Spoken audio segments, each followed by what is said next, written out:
Žodžiu, sniegą turim, šiandien yra kovo 17.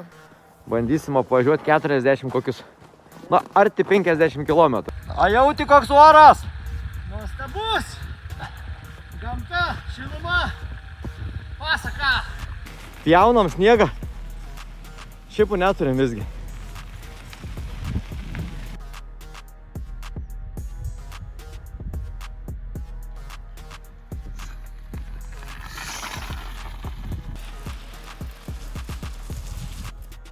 Pašvinė ežero.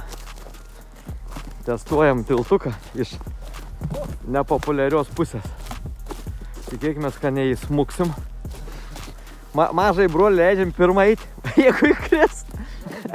Mažiau gaila, suprant, mažiau maisto sušerta. Ką?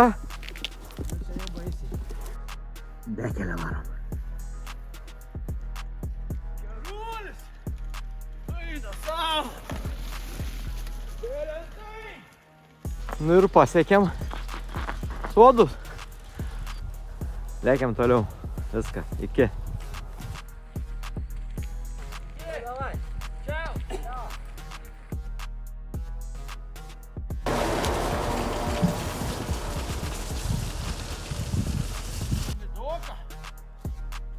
Galiu ir paslyst. Nepasimauk svarbu. Kad bratka, baig. Parodysiu savo jėgą. O kiets. Tai aš jau supratau, kad aš jau klimstu jau. Oho, koks takiukas čia. Neblogai, aš čia varau. Privažiavom upę. Ta upė vadinosi Juodis. Ar kažkas panašu?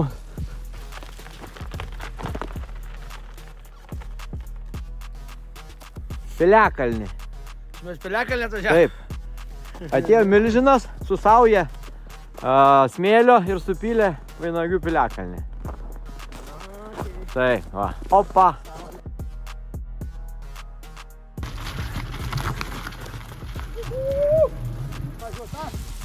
Jau supratom, kad važiuoti sniegu 100 kartų geriau negu tešlynom. Visiškai baisiai. Minant viską tašką. Ratai smunka, ne? Ratai smunk, vos gali paminti ir dar viską ant nugaros. Nu, grįžom į Bubius. Tai... Kiek challenge'as? 100 km challenge'as įveiktas. Gerai, šaunuolis.